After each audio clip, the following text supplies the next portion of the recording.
Listen, folks. The same way that Ilya's first roll of the session was a natural 20, Ziri's first roll of the session and second roll of the session were both natural ones. So there's a lot of plot twists going on here. I'll tell you guys, you've heard me say this over the years quite a bit. For those of you watching our channel for the first time, I will remind them, I will 100% let you die. I'm not trying to actively kill you, but like, we have some casualties in the first session. I do sincerely apologize, and that's the way it's gonna go. Is we're doing this shit live. So there is another detonation. This time, very clearly a detonation, not a weather phenomenon in the distance. All of you are gradually made aware that you are lying on something soft.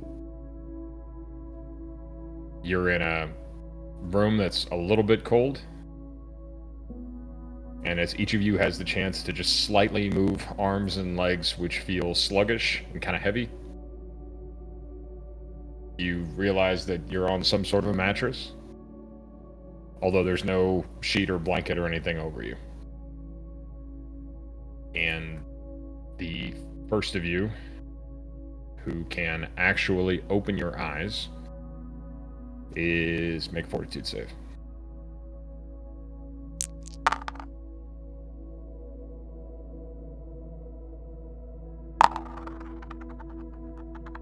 Oh. I can't find my character, so on Okay. the board. Okay. Right. Theodore, you are the first to open your eyes, and you see a room. Floor is stone. Looks like the walls are plaster reinforced with wood, or at least plastered over.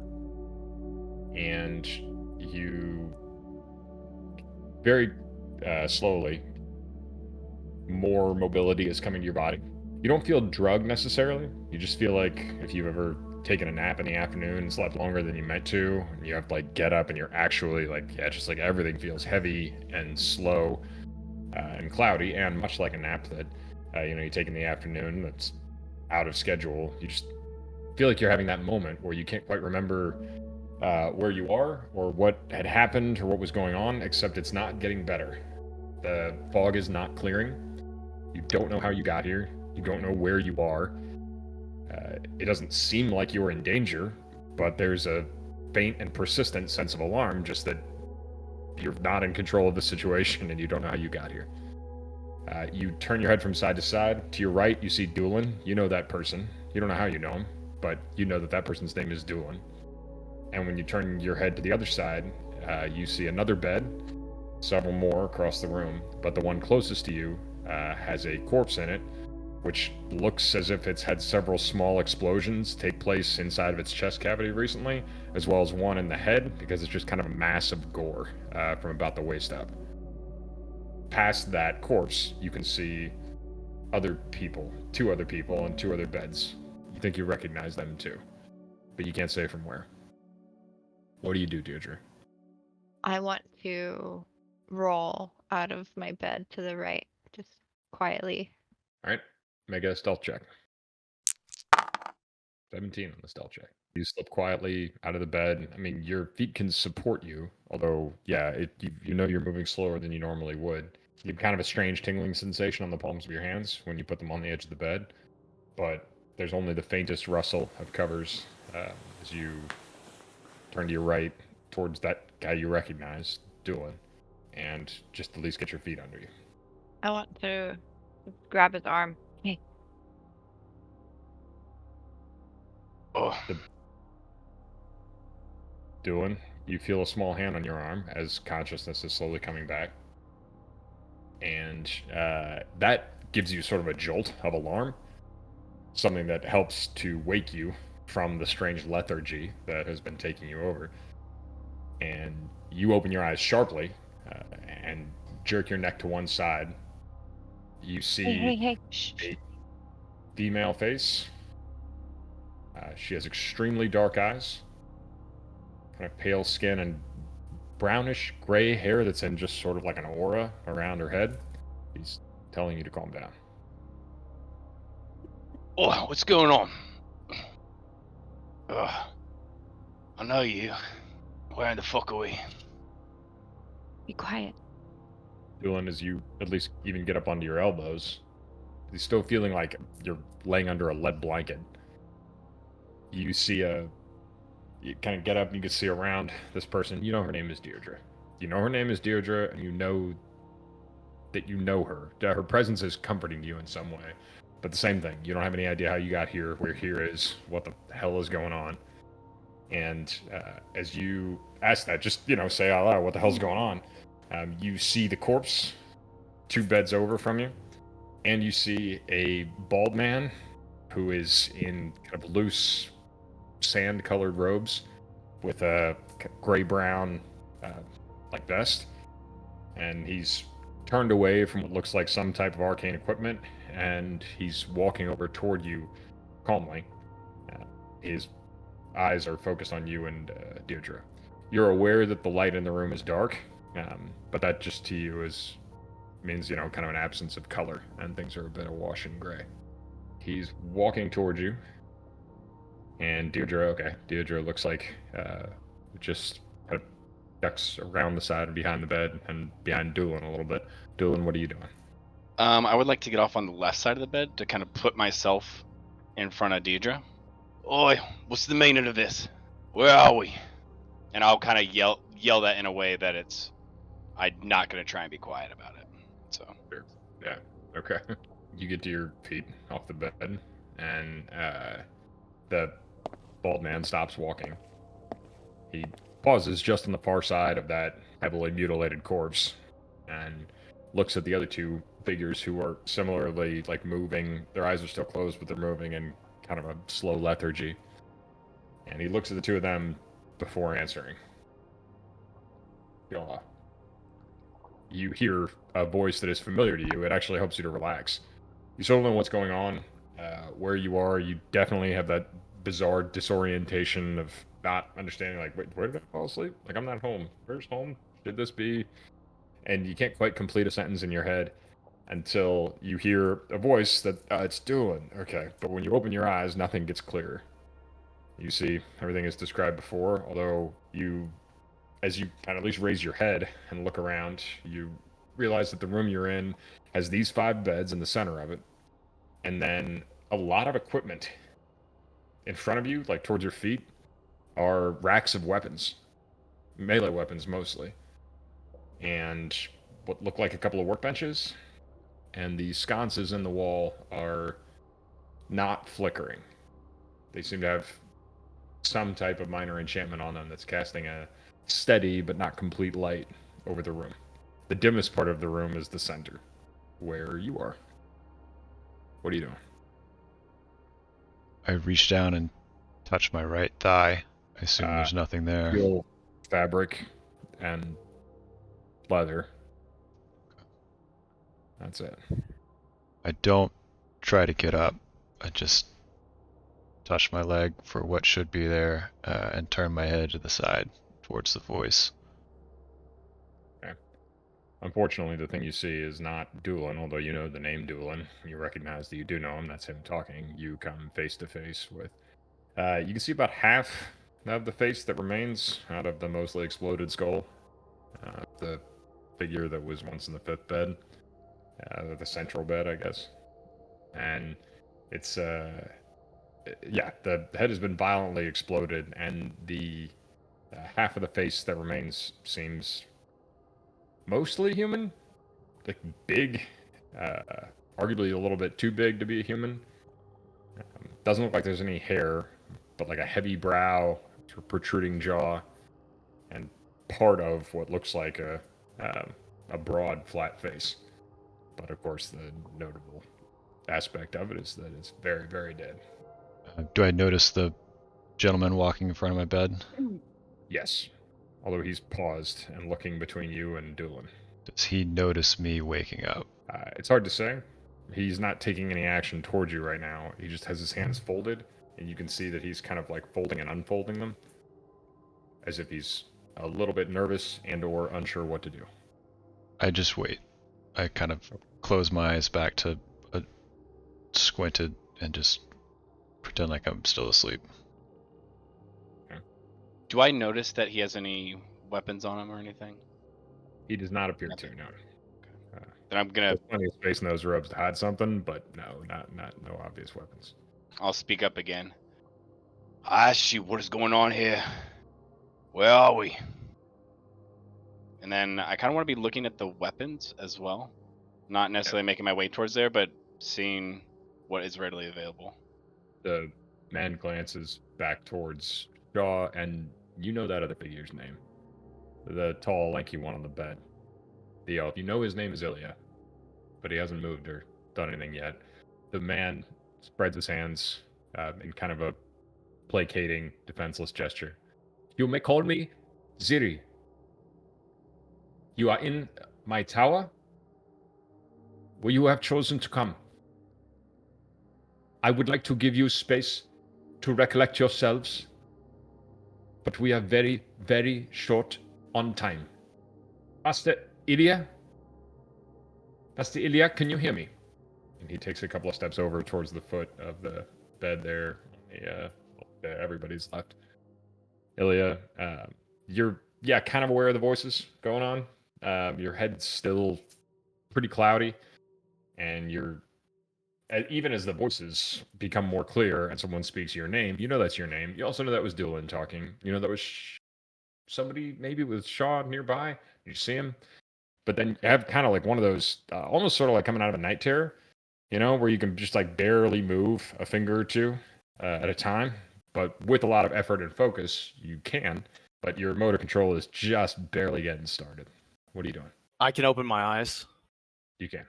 Okay. What's Yeah. I look around. Where is the nearest door? You have to turn your head a little bit. When you look to your left, you just see a couple of tables, as pictured here, that seem like they have some type of magical use, but none of it makes any kind of sense to you. When you turn your head to the other side, you can see Doolin, who's gotten to his feet and is standing like a little bit wobbly, but still pretty stout just by his nature. And Deirdre, who's sort of shifted. She's not like hiding, but she's just kind of shifted around the far side of the bed, putting a little bit of mass between her and this guy Ziri. Past them, you can see a heavy wooden door that is bound with iron bands. Bound with iron. Holy shit. I want to get up and start moving. I don't know how capable I am of that, but I want to get out of bed and start moving towards the door. Okay. So you try to get up, and you can manage. It takes you about 3 tries to get up to a sitting position, and you can get one of your legs like fall off the bed. But also in the way of coming out of a night terror, pretty much each time you move, it gets easier to move. And little by little, each time you manage to move one limb, even to push up, you can feel strength coming back to that limb. I don't know you. Can I grab my pillow and like, I just want to like throw my pillow at him and then start to head towards the door. Okay. Yeah, go ahead and just make a raw strength check for that one. Okay. Oh! Push roll, let's 20. go. He dies by a pillow. Yeah. Auspicious start. Oh my god. Not my first night terror, man. Come on. Yeah. I felt those fingers crawling up my arm a couple of times, Yeah. you know? No. Boy, talk about unanticipated moments in the campaign. You're still throwing a pillow at a guy. So it's not going to decapitate him, but this is abnormal. Go ahead and roll again to confirm. Oh, okay.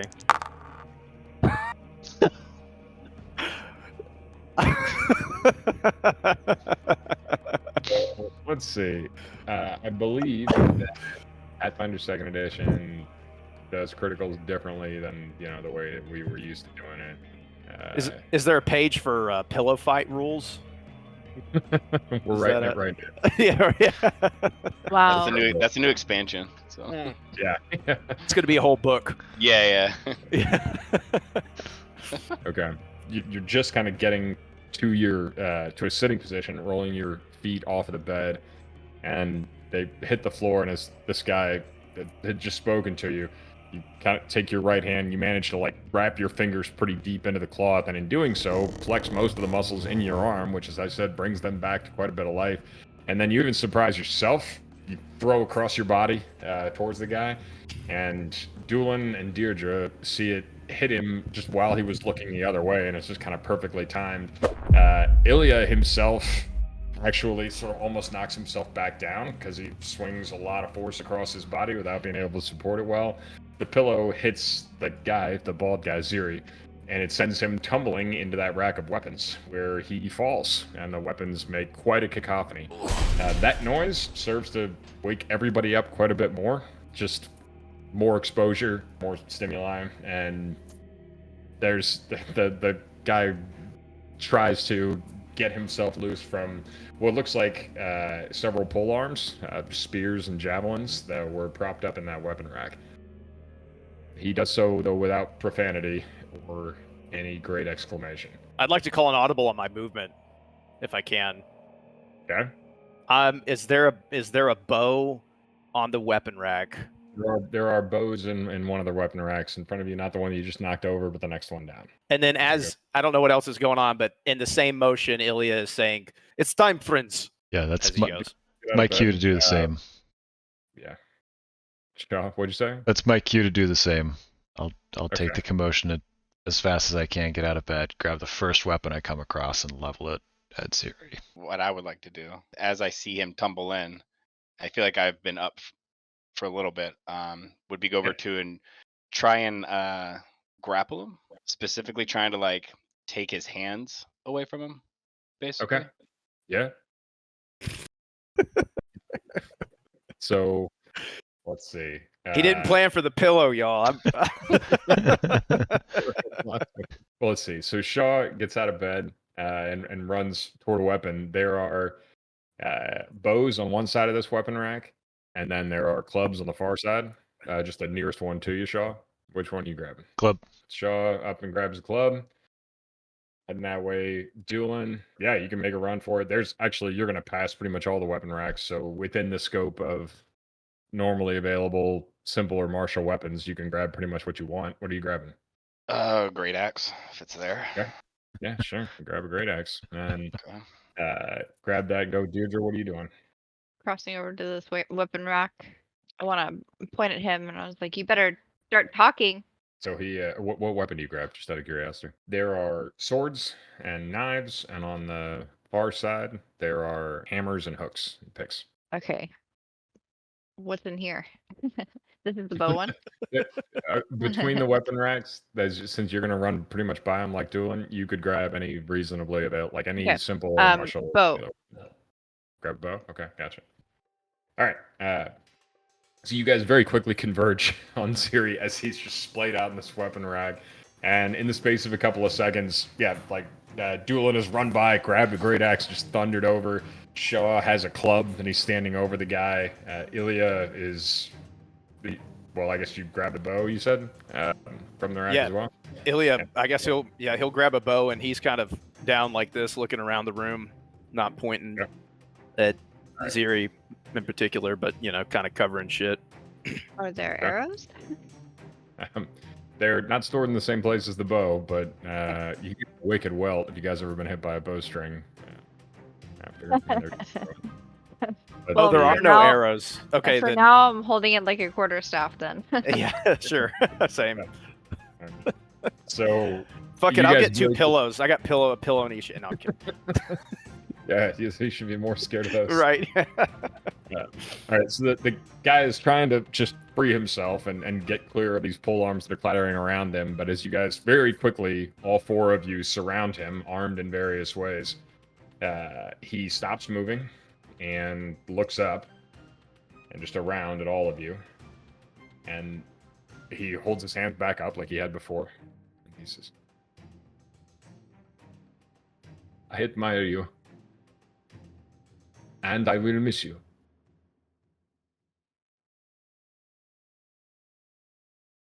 You do not have to trust me, but..."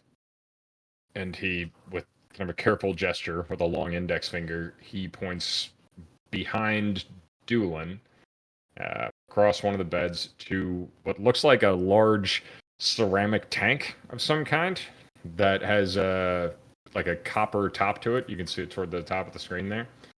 And it's emitting some type of heat. There's like a little haze and ripple over the top of it. It's not obviously, cooking anything. It's not glowing or doing anything else. But just then there's a kind of pop and a release of pressure. And then from out of the top of it comes a maybe oblong, roughly shaped piece of faintly luminous blue-white crystal. And it floats, levitating out of the top of that container. And all of you, the same way that you knew each other's names, you know that thing. You're familiar with it. It's as familiar to you as any of your other companions, although none of you could put a name to it right away. It just triggers the same type of familiarity and safety reflex that all of you had for each other. And it just stops there, hovering about a foot over the top of that container. And Ziri says, "We should call that L. May I rise to my feet?" He says, hands back up in the sort of non-confrontational posture. Real slow, like. Who's the body?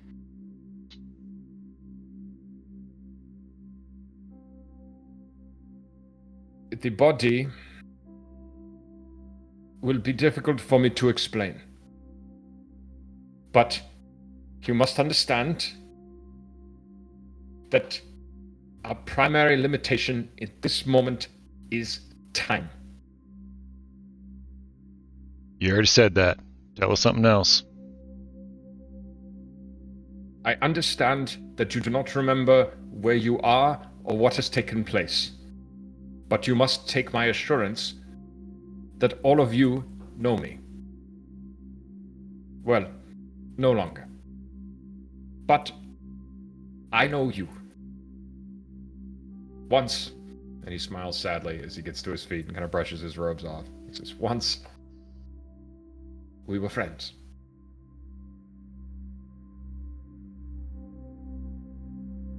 More than 100 years ago, there was a cataclysm, which none of you may now remember, or perhaps only fragmentarily.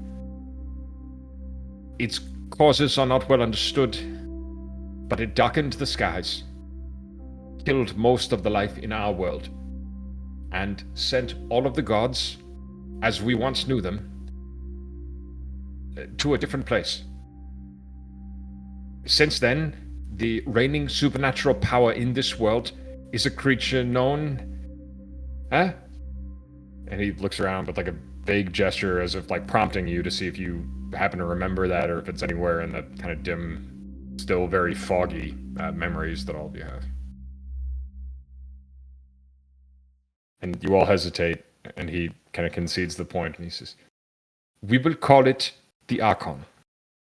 There have been more appropriate names. Nevertheless, the Archon is an imperfectly conceived deity and was created imperfectly by mortal creatures.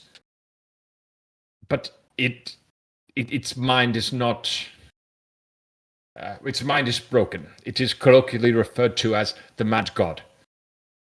And despite that, one of the characteristics of the Archon and of its followers is that they are sensitive to certain, mental disruptions. One of the greatest sensitivities of the Archon and of the Archon's followers is to those who know certain truths. Yesterday, all of you knew a new and very dangerous truth. You agreed. In fact, you insisted that this truth be communicated to people far from here, to spread the world over, if possible, though it would not be meaningful to everyone who heard it. but spread to the right people. But you see, there is a paradox, of course, because in knowing this thing, you would be immensely vulnerable to the forces which would hunt you. And so, it was decided, over my objections, I would add, it was decided that your collective knowledge should be removed from you. That your minds be shrouded, albeit imperfectly, so that you could bear this knowledge to those for whom it is most important. I cannot, of course, now remind you of these truths, for that would defeat the purpose. I may only tell you, and a couple of tears spring into his eyes, though they don't fall, that you are good. You are good, wonderful people. That you have been true friends to me and to our colleagues who have since gone. I can only tell you that I admire you and the sacrifice for which you have volunteered. And I must insist to you, since, of course, I am still a target, the likes of which all of you no longer are, that you must leave. And what's more, I cannot even give you direction. If I were to tell you that you could choose between one of two paths, then it would greatly simplify the work of your pursuers, for you shall have pursuers. I can only tell you to look around this room, take time as you may to discuss and recover yourselves. Arm yourselves. Excuse me. And he turns and goes over, suddenly forgetting you guys are all like still, holding weapons on him, and he goes over to a table. Kind of slowly lowered my club to my side as he talked. He goes over to just a small table with one drawer in it, and he pulls out just a simple belt with a modified scabbard, and then the place where a sword would go has been modified into a holster, and a weapon that is instantly familiar to Shaw. He pulls out what looks like a flintlock pistol. For you, Shaw, of course. And, it's over here. Yeah. I wanted to put it on a weapon rack, he says over his shoulder to Doolin. But you said it's not like other weapons. It's mine, and I've taken better care of it than you've taken care of... I don't remember what you said. But it was impolite. And he takes out a heavy great axe from a crate there, which is immaculately polished and immediately familiar to Doolin. And he carries it with some difficulty, awkwardly, back over. And he pauses and sniffs as he kind of places it within Doolin's reach, propped against the weapon rack there that's still on its side. And then he takes a step back and dry washes his hands a little bit, and he says, a difficult time approaches. For you, I think worse than for me. I will stay here and defend this place, unsuccessfully, but to buy you time. I ask only that you make my sacrifice worthwhile. And you do not remember me, but I remember you. And I will miss you, my friends. Take time. Not a great deal. Again, I know I keep saying that, but take time. Take whatever you please from here. When you're prepared to leave, your fugitive knowledge, and he gestures at the little stone that he called L. He says, "Will go with you."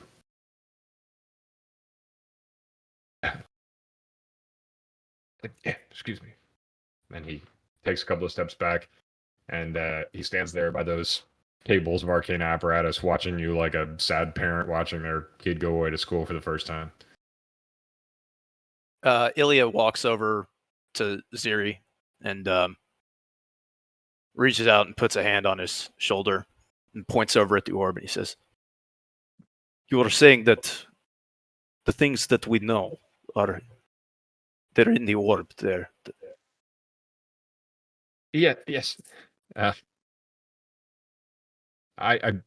of course, I would have gone with you, but it required someone to do the extraction and the containment, which yes, is that's right there. That's that there. And who's the body in the middle? No one who will be missed. Were they a friend of ours? A long time in the past, perhaps, but they had forsaken all of us.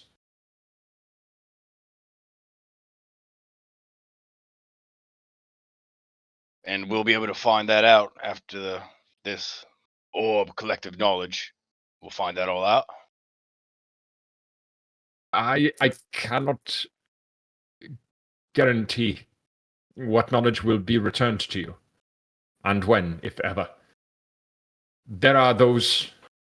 There are many people. Anyone with a greater degree of mental expertise and psionic expertise than myself, which is to say, many people, will be able to decode that. And he points again at El. Will be able to make sense of it. They will perhaps make themselves targets in the way that you would be, but of course, I would suggest, well, it seems natural that anyone to whom you would reveal your collected knowledge would only be someone who has earned your trust and is in a position of comparative strength. I'll go ahead and pick up the great axe that he set down and kind of look it over real quick. And Are there backpacks? There are packs, yes. And just to, simplify things, a lot of the crates around here, just upon casual inspection, are filled with supplies. Minor sorts of equipment as well as larger bits. There are armor stands. You might see those. They were behind your heads as you guys all woke up, but they are there carrying various types of armor as well. And I'll finish off by thanking him for the axe, and then go around and look for supplies. Okay. I've turned back to the crate and kind of set the belt and stuff on top of it and have been inspecting it as he talked to us, and without really stopping or turning to look at him, just kind of call out, "So you're telling us that you stripped us of our memories, and now we've got some special mission to go tell someone who we don't know something really important that's going to make them a target of a mad god?" But it is important to know. It is direly important. We can't know it, and we got to tell them, and we don't know who we're telling or where they're at. Yes, I would encourage you to be selective. This is a shit-ass plan, Ziri. Does El know? Is El alive? I think the answer to both questions would be not in the traditional sense. And, well, sure, all that I can say in defense of this plan is that it was not mine, it was his. And he points at Ilya. Figures. Well, Well, that makes shit sense. plan, Ilya. Typical. Well, I do not remember making it, but everything is making sense to me. What do you think? But yeah, it's Trex. If there is some sort of imperfect mad god, and he seeks out people who have the knowledge, we have to spread the knowledge without him knowing that we have it. It makes sense. Don't have knowledge, put it in place he cannot see. What is that? There's a heavy crack of thunder outside. And a couple of moments later, not when you hear it, but a couple of moments after that, you guys feel an actual shift and rumble in the whatever building you're in. I am assuming that whatever we did called the Archon to us, and that is why you're saying we don't have a lot of time. Yes, simply put. Ilya he's still holding on to him. He grabs him, hugs Ziri. He hugs you back fiercely. Godspeed. And then Farewell, my friend. Ilya will set about getting his effects, whatever. I don't know if I need to give you a list of kind of what. You don't have to list them to me, no. I mean, but just mark your character sheet because we'll all be Okay. accountable to what you actually take out of here right now. Okay. Just see your own carrying capacities, and if you're going to take anything magical, let me know. So I'll have to roll for whether or not it's here. But mundane equipment within normal reason is yours for the taking. And just, it's you guys can take a Free, second. right? It's free. That's right. Yeah. Okay, just making sure. Yeah. Okay. So let's pause here for a second. Take a couple of minutes.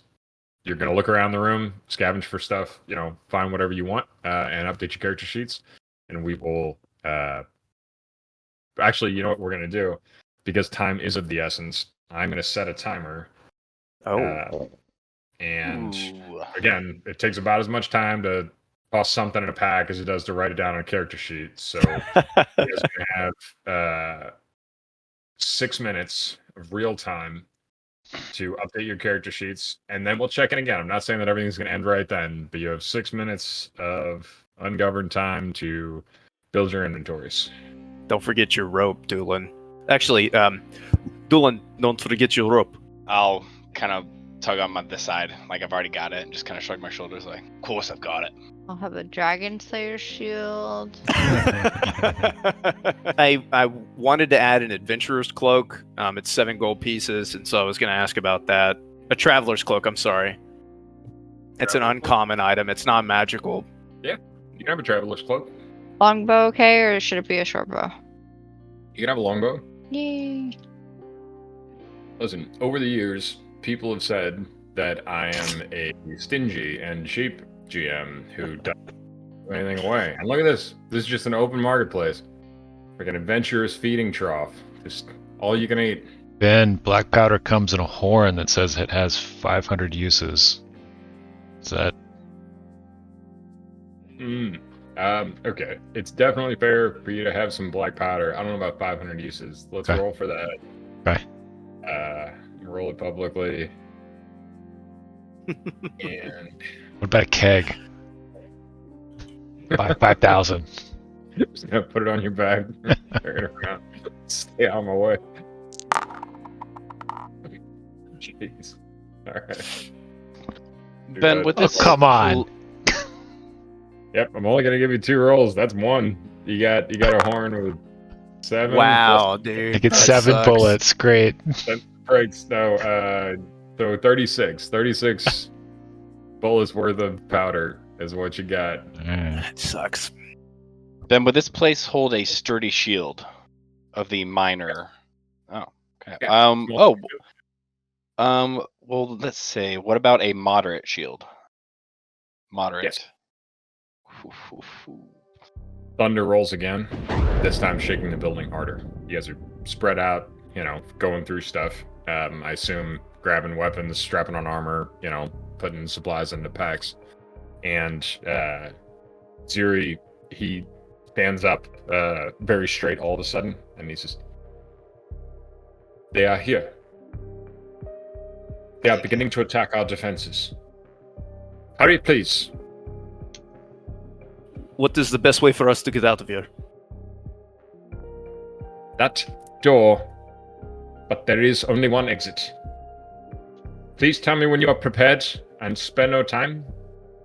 Be rolling some stuff in the background. His eyes kind of glaze over, and then a moment later they go the same sort of bright blue-white color as the crystal that's hovering over the top of that container, and he just starts to murmur silently, and his fingers start to twitch. We're ready. Okay. Ilya looks at Doolin. You get to go. Ready as I'll ever be. Never had free shit like this before. Then, kind of like with things tumbling out of my stuff, like let's say there are any like stuff that I thought was valuable that I thought I could just stuff in Sure. for gambling purposes, then that's what I'll do. But as far as that, I'm ready to go. Yeah. What about currency? So there's no currency. Listen, folks, the same way that Ilya's first roll of the session was a natural 20, Ziri's first roll of the session and second roll of the session were both natural ones. So there's a lot of plot twists going on here. I'll tell you guys, you've heard me say this over the years quite a bit. For those of you watching our channel for the first time, I will remind them, I will 100% let you die. I'm not trying to actively kill you, but like, we have some casualties in the first session. I do sincerely apologize, and that's the way it's gonna go. Is we're doing this shit live. So there is another detonation. This time, very clearly a detonation, not a weather phenomenon in the distance. And suddenly Ziri falls down to one knee. Blood starts coming out of his nose, and there's sounds coming from outside of that big, heavy, iron reinforced door that's across the room. What are you guys doing? That's the only door? Yeah, Is Ziri still conscious? seems like it. He seems keep somewhat. along? He's he's on one knee and he's got one palm down on the ground. Blood is dripping out of his nose, and he's kind of like coughing and half murmuring and shaking his head back and forth. I'll point at the door with the iron on it. We going that way then? He looks up, and with blood that then kind of coats down his chin, and he says, "Yes, if you can." I'm gonna hold out my cloak like this. I'll say, "El, to me." And the little thing actually sprouts 4 sort of spindly, golden threaded legs, and it walks down the side of the container across the copper, which, if it's hot, it doesn't seem to bother El, and then down the ceramic and across the ceramic feet, and then over to it scurries pretty quickly once it gets across the flat surface, and it goes over toward Ilya. Yeah, you take the bad idea with you. That makes sense. Come on, y'all. Expect nothing less, my friend. And yeah, I'm always behind Doolin, and yeah, I got an arrow knocked in my short bow, and I'm ready to go. Just kind of mirroring Doolin. Yeah, Yeah. I'll start to make my way towards the door, but noticing that it might explode open at any moment, not standing in that pathway where the door is going to be coming through potentially. So kind of over here to the side. Ziri, as you guys get over there, he just kind of like barely gets to his feet. He's wobbling a little bit. He sees you guys, and then kind of like his eyes clear and they come back to the look like normal eyes and not just that blue-white shroud that was over them before. He blinks a couple of times, and the tears that were there return and then fall. And he says, "Good luck, my friends." And then the wall behind him explodes.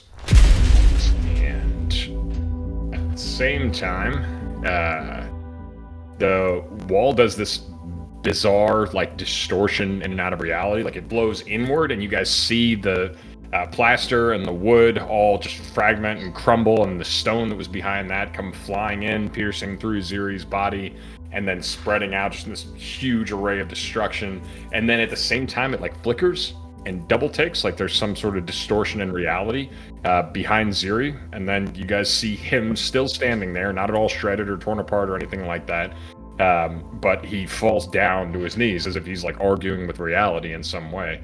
Unfortunately, at the same time, on your other side, that door gets split open very quickly, and creatures start to rush through. We'll need everybody to make a reflex save as an initiative. Great. We're all over the place. I can't. There we go. Ilya, what's your initiative? Or what's your reflex? That's initiative. 21. 21. Not too shabby. Deirdre. 26. 26? She got a nat 20. Damn, girl. Alright. Shaw. 11. 11. And Doolin. 16. 16. Alright, yeah. Through the suddenly broken door, these creatures burst in. Unfortunately for all of you, they seem familiar too. Not in a pleasant or reassuring way in any sense, but each of you feels a sudden welling up of just resentment tinged with despair but really overriding anger and disgust as these strange monstrosities come shuffling in. They look like amalgamations of legs, like 5, 6, 7, 8 of them. It's hard to tell. All sorts of creatures not sharing an anatomy in various states of decomposition. They come in, each of them, the knee joints on the largest of them are about as tall as Deirdre, and of course she's about waist height on Ilya. And they come in, they have some sort of knot of organic mass at the center of them, but they don't have like a face or a clear head or center of intelligence or anything like that. But they just come barging in, the sharp points of bone that extend from a couple of those legs protruding and breaking through the door with very unnatural strength. As the first one comes through, Deirdre, you're the first to act. What are you doing? I would like to cast Tempest Surge. Tempest Surge, nice on that. All right. Nice. A figure comes scurrying in out of there. It's much less clear to you than it is to Duel and Ilya. As it comes through, just bursting into the room, sort of a horrifying for you face-high spider. It comes in, and all right. So you throw up a hand, murmur a few words, or do you murmur the words or do you shout the words? So as this thing bursts in, Deirdre shouts a word that no one can thereafter remember, and suddenly you guys realize there are 2 windows behind you. They were closed and boarded up and not obvious, but you guys feel like the sort of shuddering from them as the wind outside changes, and then there's this huge discharge of air pressure through the now broken door as it swirls around, and the atmosphere in the room just coalesces around that creature as it comes stumbling and stabbing forward. I guess I'd just raise my shield as my other action. I don't know if that takes an action or not, but I think to ready a shield is an action, yes. All right, as the cloud just briefly envelops this thing and crackles energy at it, the thing itself doesn't, cry out in pain, or other doesn't have the orifices to cry out in pain. But as energy discharges into it and it starts to stumble and stagger around, it is Ilya's turn. What are you doing? Ilya takes a step to the left, and he says as he does, "We have to push through the door," and he's gonna shoot his bow. I'm gonna do 2 actions to shoot my bow. Yeah. So here's the first one. Does a 24 hit? I'm assuming a 24 hits. Yes, 24 hits. All right. You're safe on that one. All right. Wow. Sucks. dang it. Here's the second one. For the second attack, it's -5, and for the third attack, it's -10. It's -10. All right. I'll just roll this one. I'll just roll this one. This is the second attack. That one flies wide. Fire one arrow that just kind of hits it in one of its legs somewhere in the meat of what you wouldn't even recognize the animal that came from, but it's like a 3-jointed leg that maybe once had fur on it that's mostly rotted off by now, and you hit that, it sticks in there, although it mostly just hits bone, which doesn't seem to do a ton of damage. The other arrow hits the door that's behind it, which is still partially there, but not by much. And that's Ilya's turn, and then more of these creatures scramble through. They move through the still technically closed door, but scrambling through, managing to condense those amalgamations of limbs into pretty tight quarters.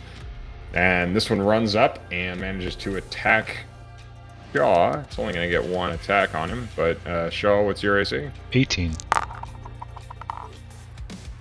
Okay. Yeah, that is not a hit. And all right. Switch comes barreling in, and as it touches the one that the storm had momentarily coalesced around, it actually seems to get a charge from that, and it just scrambles in, moving faster after it had made contact with that first one. And then actually that sudden burst of energy causes it to overshoot. Instead of swiping at Shaw, all it can do is basically stop its own stumble, and almost flips over onto its back, where it would suffer the fate of all spiders that fell over onto their backs. But this thing instead just kind of crashes into the room in a tangle of conflicting limbs. Then Doolin, you're up. Kill the fuckers! And then I'll move past. I'm going to move 5, 10, 15, 20. Yeah, so that's where we're going to end up, and I'm going to attack the one that just attacked Shaw. Okay. I'm going to use power attack on this one. All right. I'm only using one-handed on my axe because I have my shield out as well. So 25 will do it. Yeah. okay, I'm gonna roll for damage. Oof. 12 damage. Strong start. Okay. All right. So yeah, Doolin, like as these things are coming through, and there are more behind this, Doolin. You just gotta shove through it. Like the one on your left bumps into you. You have to kick aside a couple of scrambling limbs to the one on your right, but you get to that position where it's still trying to get all of its legs underneath it to lash out at Shaw again, and you just bury that axe somewhere toward the center mass. You can't really tell exactly what you hit or what happens to it, but the moment that axe connects, and it does connect hard, when you dig into that flesh, suddenly there's something that feels kind of like pain. It doesn't actively hurt, but it makes your whole arm clench up, and you know immediately that you don't want it to happen again. It just runs all the way up your arm and almost causes you suddenly to clamp down on your axe, and suddenly almost causes you to let go of it. Make a fortitude save real quick. And you take 2 non-lethal damage from that. Just from whatever energy just discharged into you as you hit the thing. Is that your whole turn? You do anything else? I'm going to take another swing at Yeah, disadvantage. go for it. At a -5, yeah, go for it. All right, no luck that time, but all right, just hacking down at the thing. This time slamming your axe into the floor around it. And the next one comes through. I will scramble over its compatriot as well. This time, going straight for Doolin. It's going to get 2 chances to come at you here. All right, what's your AC, Doolin? AC is 20. 20. Boy, howdy. All right. No luck on the first, no luck on the second. All right, so as you hack down at the second one, or at the one attacking Shaw, another one just clambers over, and for a second you kind of lose sight of which was the first one in there that's still kind of recovering from what Deirdre did to it, and then which one's the other one that's just a big mass of misplaced limbs and weird cartilage and some type of organic mass.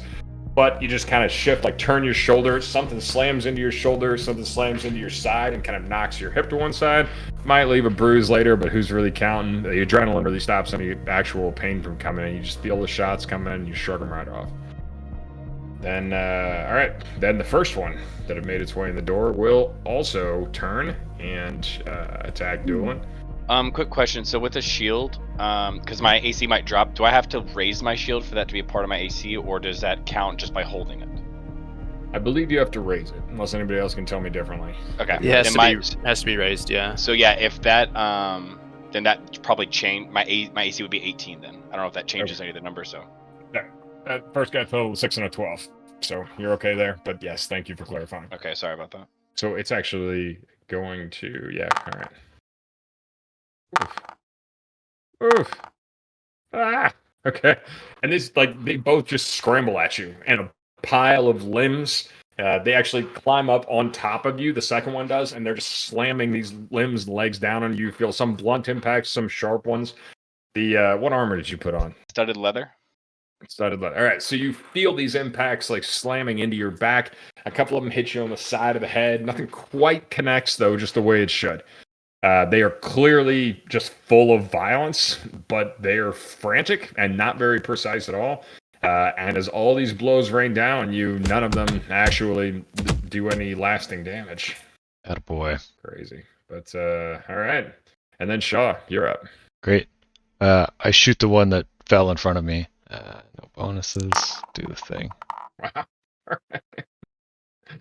Strong start for you guys here. Yep, Woody. All right. Yeah, 29. 29 will hit, I'd say. Is that a crit? Yes. Yes, it is. Fatal D10. So the damage die becomes a D10, and then we double it after that for the crit. Okay. So here's the trick. You can... These creatures are not... they don't have discernible anatomies in the Oh, convention. come on.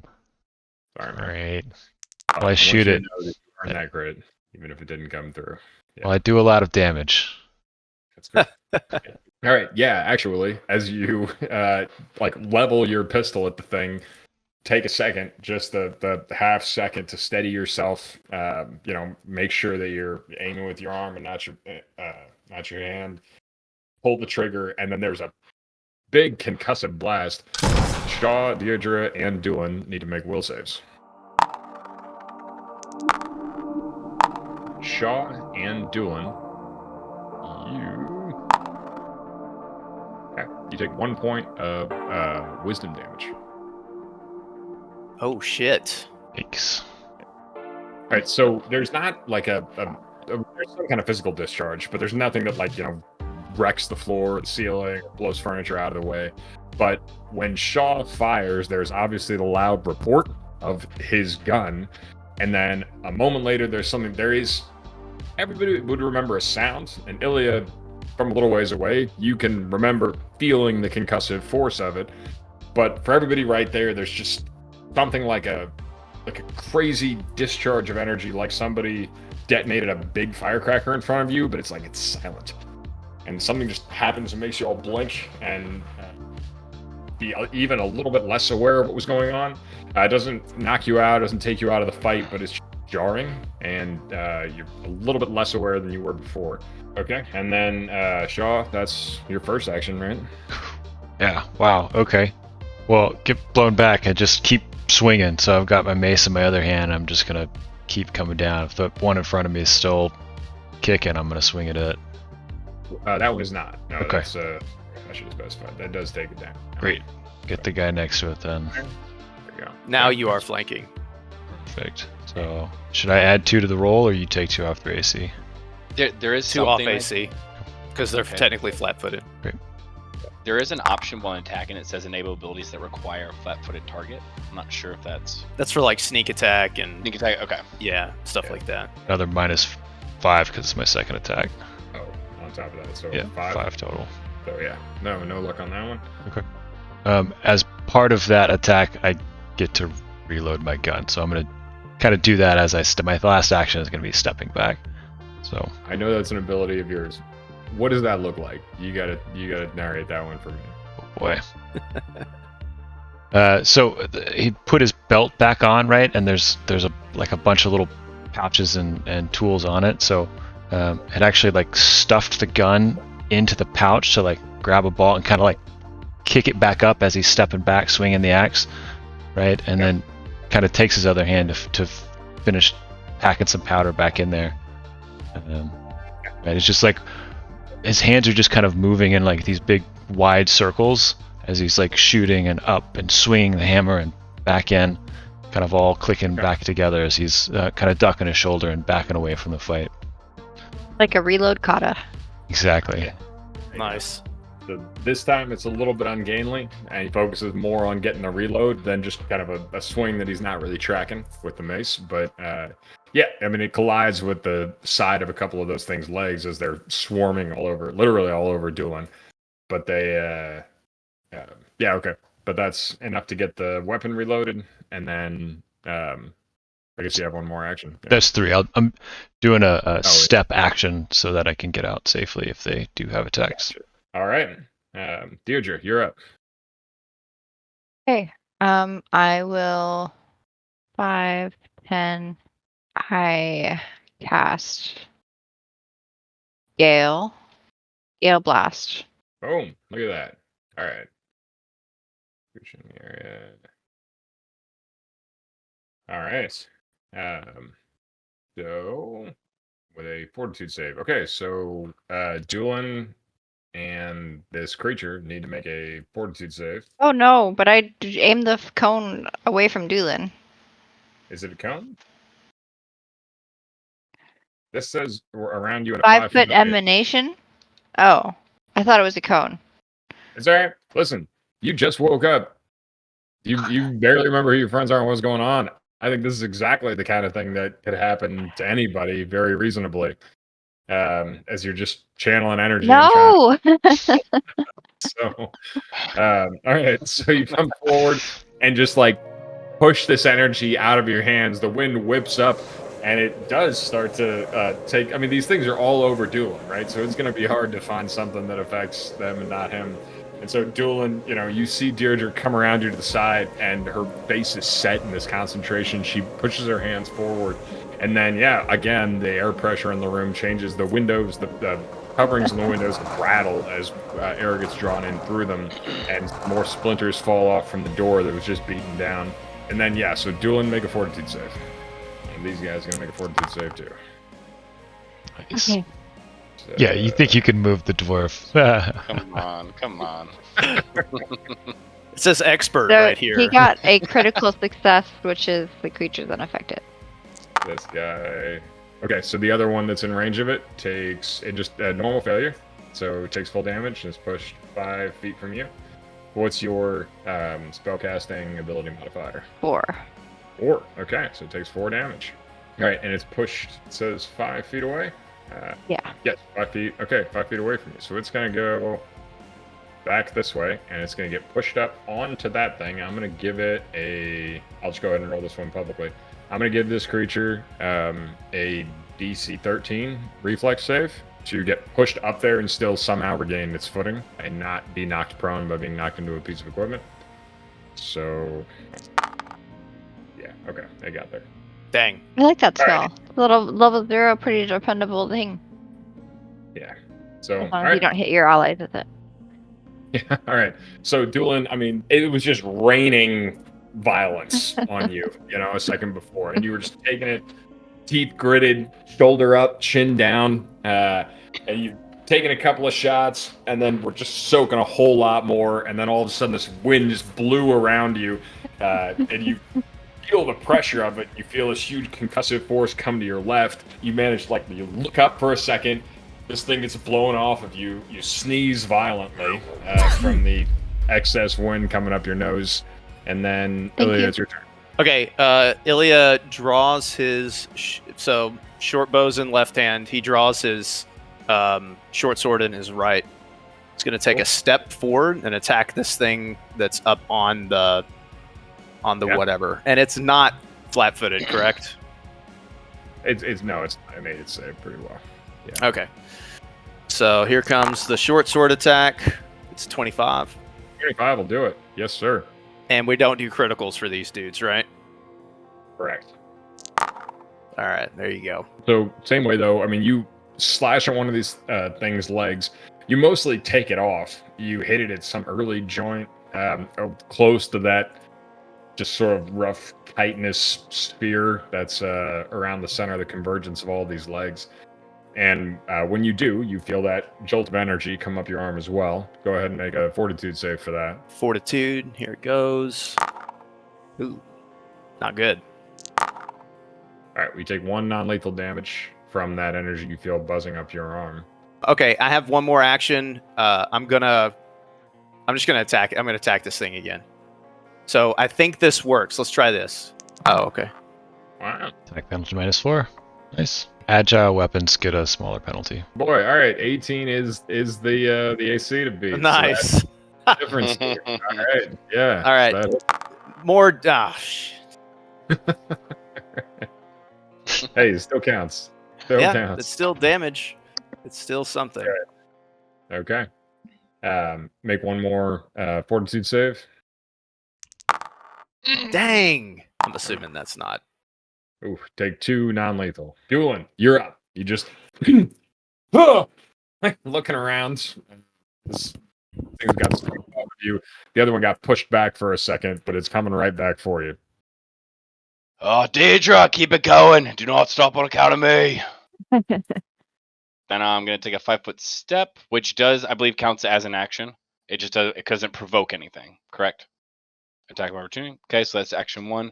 Then I'm going to attack the guy right in front of me in the doorway. Yep. Do I do a power attack? Man, the room's so bright when I click on your character. You can see everything. I'm going to, I'll do a power attack for this guy. I like how you pretended to consider not doing a power attack. Well, That was great acting. I was like, do I raise my shield? What do I do? But Ben was about to start counting, so Right. boom. Let's Ooh. go. Well, no crits, unfortunately, but yeah, that's definitely a hit. Go for it. Cheating us out of so much damage. Yeah. Okay. Wait. Whoa. Wait. What? Is it 2d12? power attack. Damn, that's right. That's the new power attack. That's not a crit. That's power actually attack. how power attack works now. Oof. Yeah. Yeah. Okay. That'll do it. Don't stop on account of me.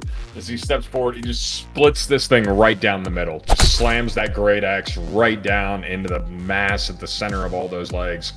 And there is another discharge of energy. This time, Doolin, unfortunately, you're the only one close enough to really take the brunt of it, and you're leaning in. That energy discharge is coming right at your face. So go ahead and make a will save for that. So that time, I mean, yeah, it hurts. You suddenly get like a headache, a real stinging headache for about the count of 3. That suddenly like wears off a little bit, and you feel a tightness just right up here.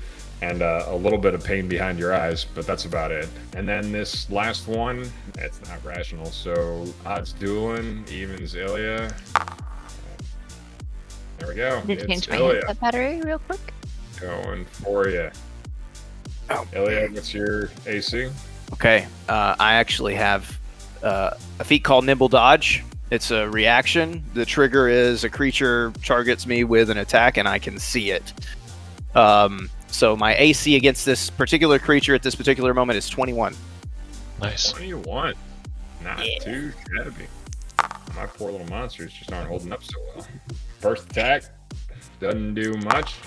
Well, even still, second attack isn't any better, and the third does not overcome the bonuses. All right, so this thing from kind of up on that container just starts to rain blows down with its partially decaying skeletal limbs. Dash down with surprising speed, but it's honestly pretty easy for you to just put distance between it and yourself as it's perched on top of the thing. So yeah, you can just kind of lean back. The first one is the most dangerous, but that one you spring away from, it slashes at you ineffectually a couple more times. And then it is Shaw's turn. Great. I shoot the thing. Yeah. A loud. Somebody fantasy, and you gotta. But yeah, why wouldn't you? Take it. Okay, 21. Yeah, 21 will do it.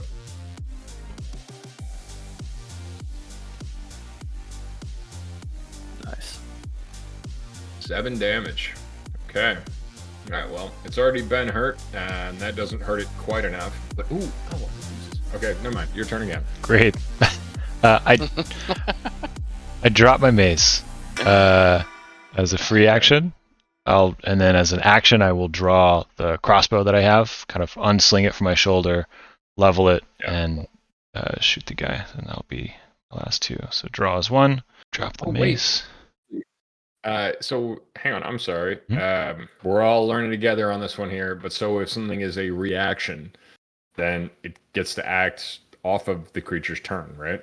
Mm-hmm. So when that first one hits it and it staggers backward, it actually like flinches down, pulls all of its legs together into a ball, and then detonates.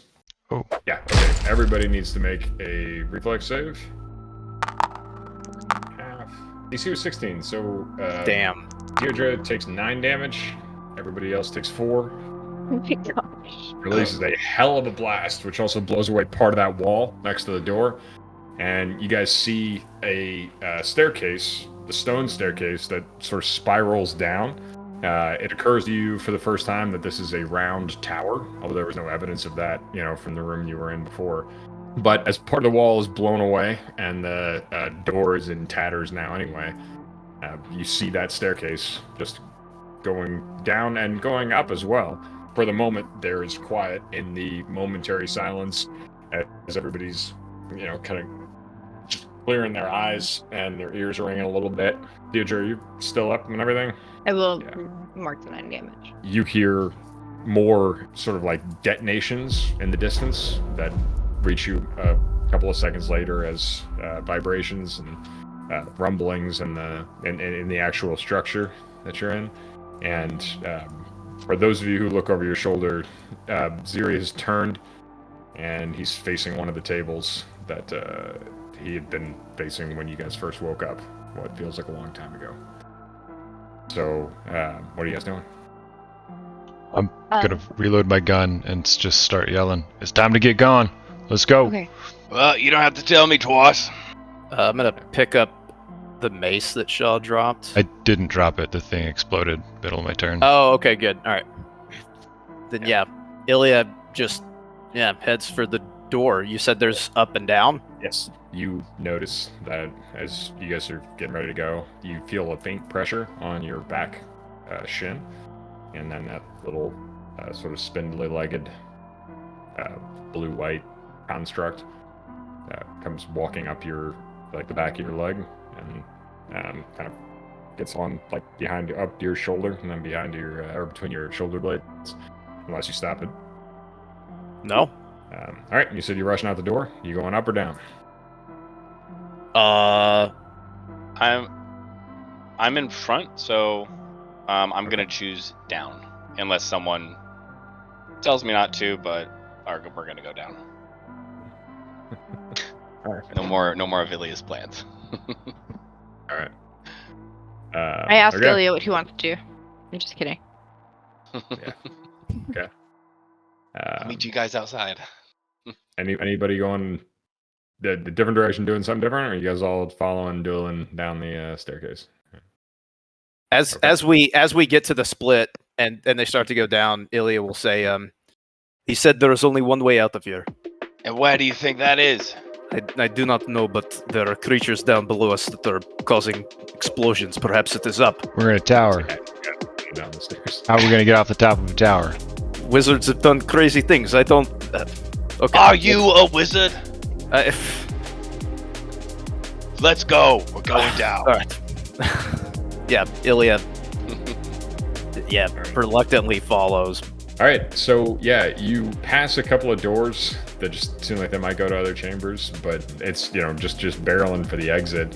It's intuitive to Doolin. I mean, not to be racist about it, but he's a dwarf and he's headed for the lowest point, and getting toward the ground, which actually becomes very obvious very quickly as you guys get just past a couple of doors. You can see some daylight that has come into the hallway, because what would otherwise be a pretty narrow, just twisting staircase that obviously goes around the exterior of a tower is now missing part of the exterior wall as you get closer, or closer to what would maybe have been the normal entry or exit.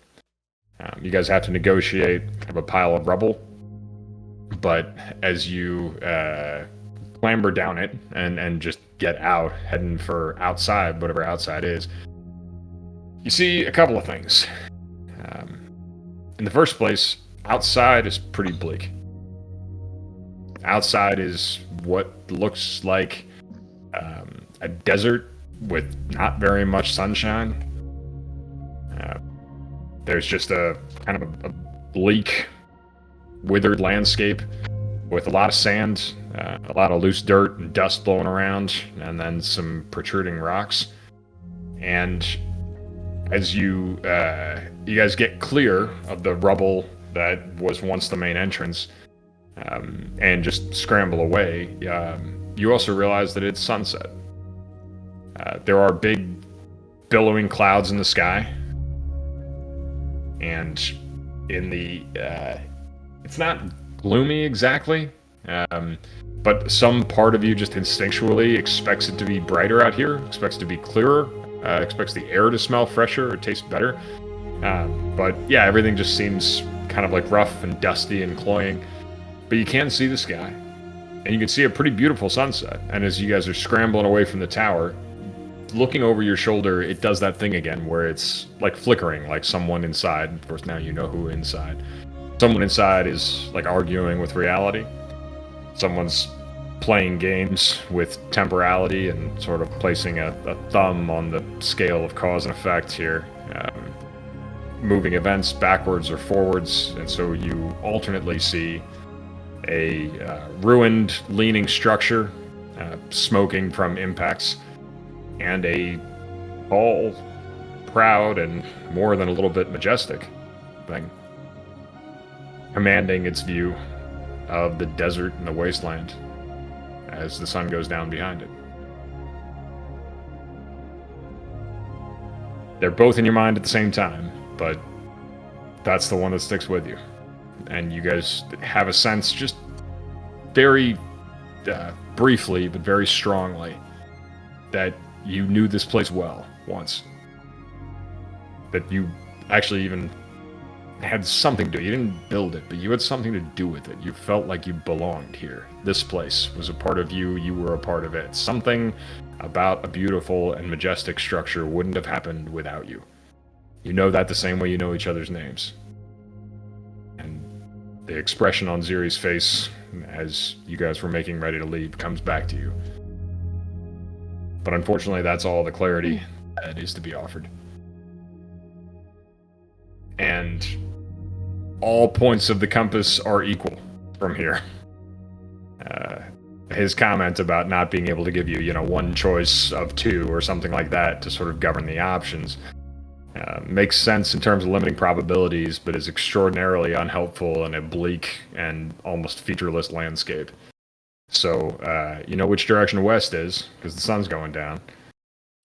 But that, aside from this tower, from which you need to flee pretty quickly, are pretty much your only landmarks. So as you guys put a little bit of distance, by which I mean, 20 yards between you and the base of this tower, what are you doing? Is there anything around? Is there any do any of these spider things out here? No, no, none moving. Actually, that's a very good point. In looking around the landscape, there are a couple of pretty large impact craters that don't seem to have bodies in them necessarily or anything like that. But upon inspection, looking around, you can see it doesn't look like the same creatures necessarily, but there are some. There's an irregular line about 30 yards away to following the sunset, maybe to the south. That look like some kind of long-jawed quadrupeds that had come that way and been struck or smote by something that are in various stages of violent deconstruction.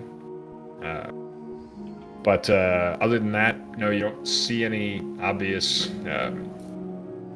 signs of other creatures. No, none of those same kind of crab crawler monstrosities that came in the door a moment ago. Ilya says, okay, down was the right way. Where now?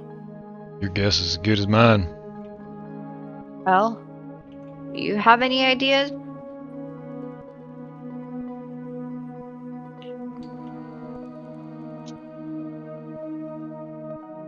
A long period of silence passes. This way then. And Ilya points in the direction the front door of it is facing. Okay.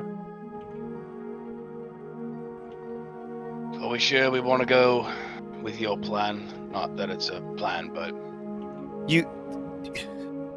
Nothing has happened because of my plan yet. It's what you're saying. My plan is bad. It could be great. You don't know. We haven't done anything. I Everything know. has happened. I'm just asking. What? We're not But in any then- danger right now, right? So I know we need to go somewhere. And maybe that's a good choice. I don't know. I don't want to rush into anything. Okay. You have made decision to go down. I have made decision to fuck us all in whatever this is. So now it is Shaw, it is your turn. Which way is the door facing? Southeast. Let's follow the sun. That way we can at least keep our bearings day to day. Head west. That is as good as anything, I think. If we're starting now, we'll have to find a way to follow west during the night. But I guess we can correct course tomorrow. Right now, the most important is get away from here. I agree. Then let us go. Waste no more time. Start walking. Alright. And so they turn to the west and head off toward the sunset. Ilya glances back over his shoulder several times as they walk. You guys walk 5 minutes, it turns into 10. Suddenly the air of urgency, that was right there inside the tower, like imminent demise, it fades away just moment to moment. It gets a little bit smaller in the distance, but it's a good sized tower in a broadly featureless landscape. So After 5 minutes, that turns to 10. Seems like, do we really have to hurry out of there? You don't see more creatures approaching. And then, Ilya, I suppose you'd be the first to see it, since you're persistently looking over your shoulder. There's an end to the visual distortions behind you. At one point, when Ilya makes an involuntary exclamation, everybody stops and looks over their shoulder too. And you see the tower goes from that proud form, changing the wasteland around it, and conspicuously out of place. It flickers once to the broken, smoking structure, wounded both in the front and one of the sides, about halfway up. And then, seeing it in its imperfect form, you guys also see a point of light. It's some bright, silvery white, faintly spherical shape that, in hindsight, all of you will remember contained a person. Like there was something with 2 arms and 2 legs and a head and a torso at the center of that. But there is a sphere of silver white, crackling, chaotic energy that just came rocketing across, and it went from out of your vision to hitting this tower in the count of 3. And at unaccountable speed, it rocketed across the sky, and when it hit the tower, it detonated with something thousands of times the force, but with similar type of effect to that creature that destroyed itself in the room that you just woke up in a few minutes ago. The tower disappears in just a huge cloud of dust and smoke and debris. If any piece of it's still standing, it'd take a long time to see it, and it'd be very much of a surprise. Following that, suddenly there's a sort of roiling in the landscape, and bolts of lightning, the same bright silvery white color, rain down, and 1 strikes, then 3, then something between 20 and 500 just collapse like the sky's falling in on itself, and a wild and incalculable amount of energy is discharged right down around into that same place. I don't like that storm. You guys don't feel anything. Looking at you, you don't sense any more presences. But the air goes still, and the wind almost picks up, just a faint breeze again, and then it goes still again, and then it resumes in what feels, just in a very intuitive sense to all of you, is a more natural way. But there was a stutter. And that stutter, even just in the wind out here, in the unobstructed wasteland where wind should be a constant, that stutter feels sort of like a great eye blinking at you. And intuition is inescapable that eye is searching for you. And the sky's getting darker in the west. I don't remember that place at all, except for today when we've woken up there, but for some reason it feels like I have lost somebody that is close to me. A part of ourselves.